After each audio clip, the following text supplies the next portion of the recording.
വീട് പണിയുന്നവർ തള്ളിക്കളഞ്ഞ കല്ല് മൂലക്കല്ലായി തീർന്നിരിക്കുന്നു. ദൈവത്തിൻ്റെ മാറ്റമില്ലാത്ത വചനം ശ്രദ്ധിക്കുന്ന പ്രിയപ്പെട്ടവരെ, വീട് പണിയുന്നവർ ചില കല്ലുകളെ തള്ളിക്കളയാറുണ്ട്. വീട് പണിക്ക് യോഗ്യമല്ലെന്ന് കണ്ടാൽ, കുറവുണ്ടെന്ന് കണ്ടാൽ കല്ലുകളെ തള്ളിക്കളയുന്ന പതിവുണ്ട്. എന്നാൽ തള്ളപ്പെട്ട കല്ലിനെ കരങ്ങളിലെടുക്കുന്ന ഒരു കുശവനുണ്ട്.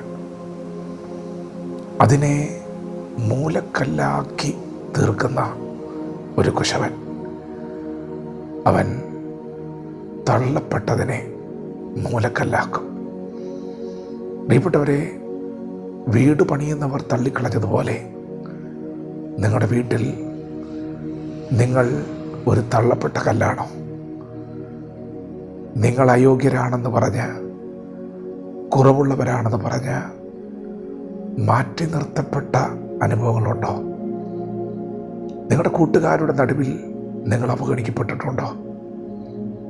നിങ്ങളുടെ സമൂഹത്തിൽ നിങ്ങൾ ഒറ്റപ്പെട്ടിട്ടുണ്ടോ? പ്രിയപ്പെട്ടവരെ, ദൈവം അത് ഒരു നാളും കണ്ടു നിൽക്കുകയില്ല. ദൈവം നിന്നെ ഒരു നാൾ തള്ളിക്കളയില്ല.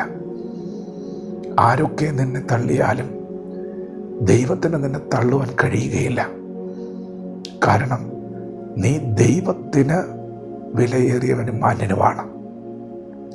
ദൈവം തൻ്റെ സാദൃശ്യത്തിലും സ്വരൂപത്തിലുമാണ് നിന്നെ സൃഷ്ടിച്ചത്.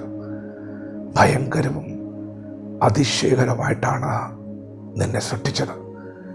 അതുകൊണ്ട് തന്നെ ദൈവം അത് കണ്ടു നിൽക്കുകയില്ല. വിശുദ്ധ വേദപുസ്തകത്തിൽ ഇതുപോലെ തള്ളപ്പെട്ട കല്ലുകളെ കാണാം. അബ്രഹാമിൻ്റെ മകനായ ഇസഹാക്കിൻ്റെ മകനായ യാക്കോബിന് ഇളയ മകൻ യോസേഫ് ഉണ്ടായിരുന്നു. അവനെ യാക്കോബ് ഒത്തിരി സ്നേഹിച്ചു. അപ്പൻ ഇളയ പുത്രനെ സ്നേഹിക്കുന്നത് കണ്ട്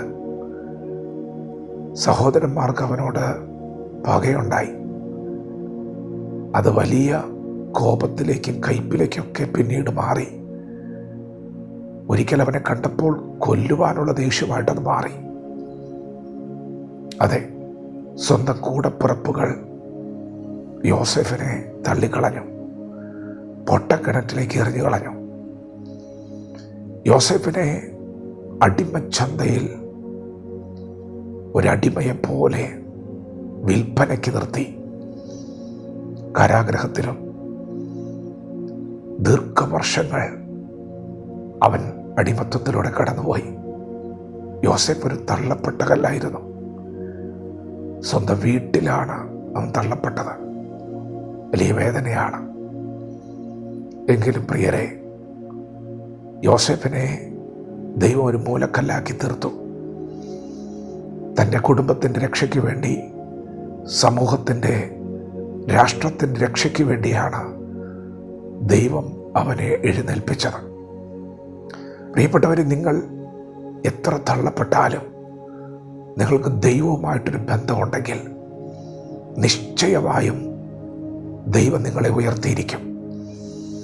ആരൊക്കെ നിങ്ങളെ തള്ളിയാലും ഞാൻ ഒരിക്കലും നിങ്ങളെ കൈവിടില്ല എന്ന് പറയുന്നവനോട് ചേർന്ന് നിൽക്കാൻ നിങ്ങൾ മനസ്സ് വയ്ക്കണം. നിങ്ങൾ ഒറ്റയ്ക്കായിരിക്കാം, എന്നാൽ നിങ്ങൾ ഒറ്റയ്ക്കല്ലെന്ന് ദൈവം സാക്ഷ്യപ്പെടുത്തുന്ന സമയങ്ങൾ അതിവിദൂരമല്ല. വീണ്ടും തിരുവെഴുത്തിൽ കാണാം, ദാവീദ് ഒരു തള്ളപ്പെട്ട കല്ലാണ്. കുടുംബമാണ് അവനെ തള്ളിയത്. അപ്പനും അമ്മയും ഒക്കെ എന്നെ ഉപേക്ഷിച്ചിരിക്കുന്നു എന്നാണ് താൻ പാടിയത്.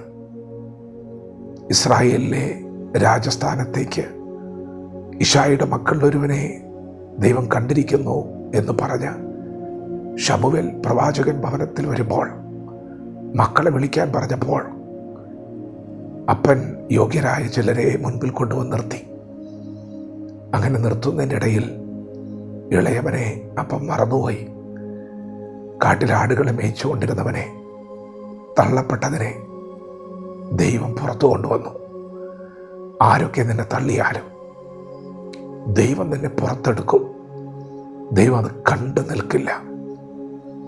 ഒരു രാജ്യത്തിൻ്റെ രക്ഷകനാക്കി, നായകനാക്കി ദൈവം അവനെ പുറത്തെടുക്കുകയാണ്. പ്രിയപ്പെട്ടവരെ, നമ്മുടെ കർത്താവായ യേശു തള്ളപ്പെട്ട കല്ലാണ്. ദാവീദ്, യോസഫൊക്കെ നിഴലാണ്. ശരിക്കും തള്ളപ്പെട്ട നമ്മുടെ കർത്താവാണ്. അവൻ സ്വന്തത്തിലേക്ക് വന്നു. സ്വന്തമായവരവനെ കൈക്കൊണ്ടില്ല. അവനെ കാത്തിരുന്നവർ തന്നെയാണ് അവനെ തള്ളിയത്. അതെ, തള്ളപ്പെട്ട കല്ലായ ക്രിസ്തുവിനെ പിതാവായ ദൈവം ശ്രേഷ്ഠവും മാന്യവുമായ ഒരു മൂലക്കല്ലാക്കി മാറ്റി. മൂലക്കല്ലായ ക്രിസ്തുവിനോട് കൂടെയാണ് ദൈവം ഇന്ന് പകൽ നമ്മെ ചേർത്ത് നിർത്തിയിരിക്കുന്നത്. അതുകൊണ്ട് തന്നെ തള്ളപ്പെട്ട കല്ലായ നിന്റെ മൂല്യം വർദ്ധിക്കാൻ പോവുകയാണ്. ജീവനുള്ള കല്ലായി, മാന്യതയുള്ള കല്ലായി നീ മാറാൻ പോവുകയാണ്. തള്ളപ്പെട്ട കല്ലിനെ ദൈവം മൂലക്കല്ലാക്കും, മൂല്യമുള്ള കല്ലാക്കും. വചനത്തോട് പ്രതികരിക്കാം. ദൈവം നമ്മെ ഓരോരുത്തരെയും ഈ പകൽ അനുഗ്രഹിക്കുമാറാകട്ടെ. ആമേൻ.